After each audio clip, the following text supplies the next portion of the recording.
শোণিতপুৰ ৰঙাপাৰা সমষ্টি অন্তৰ্গত বালিপাড় ভাৰতীয় জনতা পাৰ্টিৰ বালিপাড়া মণ্ডল কাৰ্যালয়ত সমষ্টিৰ বিজেপি দলৰ প্ৰাৰ্থী কৃষ্ণ কমল তাঁতীৰ উপস্থিতিত কংগ্ৰেছ জয় ভাৰত পাৰ্টি আৰু প্ৰাক্তন আছু কৰ্মী অৱসৰ প্ৰাক্তন শিক্ষকসকলে আজি বহু কেইগৰাকী সদস্য বিজেপি দলৰ প্ৰতি আনুগত্য প্ৰকাশ কৰি দলটিত যোগদান কৰে।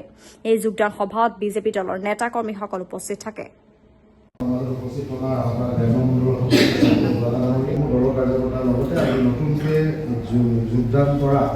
আমাৰ দলত যোগদান কৰা সমূহ বিষয় বা আছিলে তেখেতৰ কংগ্ৰেছৰ তেওঁ আজি ওলাই আহিছে, জয় ভাৰত পাৰ্টিৰ ওলাই আহিছে। আমাৰ দাদা আগতে প্ৰাক্তন সভাপতি আছিল পঞ্চায়তৰ কংগ্ৰেছৰ, তেখেতেও আজি ওলাই আহিছে।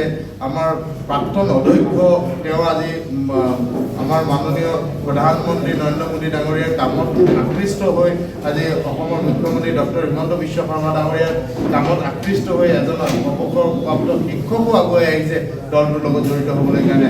মই ভাবোঁ এই সৰ্বসাধাৰণ ৰাইজ অসমৰ জনগণে আজিৰ তাৰিখত ভাৰতীয় জনতা পাৰ্টিৰ কামখিনি নিজে বিবেচনা কৰিছে আৰু মই ভাবোঁ ইয়াত বহি থকা সকলোৰে নিজৰ নিশ্চিতভাৱে তেওঁলোকৰ বুদ্ধিৰে বিবেকেৰে তেওঁলোকে ঢুকি পাইছে যে সঁচা অৰ্থত এই দলটোৱে অসমখনৰ কাৰণে কাম কৰিছে। আৰু এটা ডাঙৰ কথা, অসমৰ মাননীয় মুখ্যমন্ত্ৰী ডাঙৰীয়াই অসমৰ সংজ্ঞাটোৱে আজিৰ তাৰিখত সলনি কৰি দিছে। আমি আগতে দেখিছিলোঁ যে বাহিৰলৈ আমি যেতিয়া যাওঁ অসমৰ পৰা আহিছোঁ বুলি ক'লে মানুহে ভাবে এখন পিছপৰা ৰাজ্য, অসমৰ পৰা আহিছোঁ বুলি ক'লে মানুহে ভাবে অসম বন্ধৰ ৰাজ্য, অসমৰ পৰা আহিছোঁ বুলি ক'লে মানুহে ভাবে সন্ত্ৰাস জৰ্জৰ ৰাজ্য। আপোনালোকে আজিৰ তাৰিখত আপোনালোকৰ ল'ৰা বা আপোনালোকৰ কোনো বছৰে পাছত যদি বাহিৰলৈ যায়, তাত যদি গৈ পেলাই অসমৰ পৰা আহিছোঁ বুলি ক'লে সকলোৱে জানে অসমক আজি গুৰুত্ব প্ৰদান কৰে, কাৰণ হিমন্ত বিশ্ব শৰ্মা ডাঙৰীয়া আমাৰ মুখ্যমন্ত্ৰী বুলি। আৰু তাত বাহিৰত সকলোৱে জানে মুখ্যমন্ত্ৰী হিমন্ত বিশ্ব শৰ্মা, মানুহে স্বীকাৰ কৰিবই লাগিব বাহিৰত অসম মানে হিমন্ত বিশ্ব শৰ্মা ডাঙৰীয়া হৈ গৈছে আজিৰ তাৰিখত। সেইকাৰণে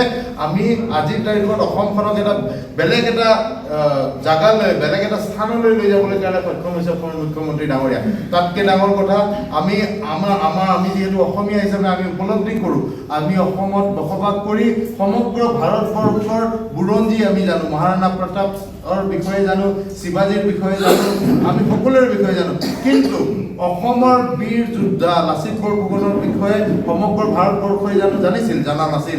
কিন্তু এতিয়া অসমৰ মুখ্যমন্ত্ৰীয়ে 400 বছৰীয়া জয়ন্তী যেতিয়া জন্ম জয়ন্তী যেতিয়া দিল্লীত পাতিলে, আজিৰ তাৰিখত কিন্তু সমগ্ৰ ভাৰতে এই লাচিত বৰফুকনৰ বিষয়ে জানে। আজিৰ তাৰিখত আমাৰ বৃন্দাবনী বস্ত্ৰ ব্ৰিটিছ মিউজিয়ামত আছিল।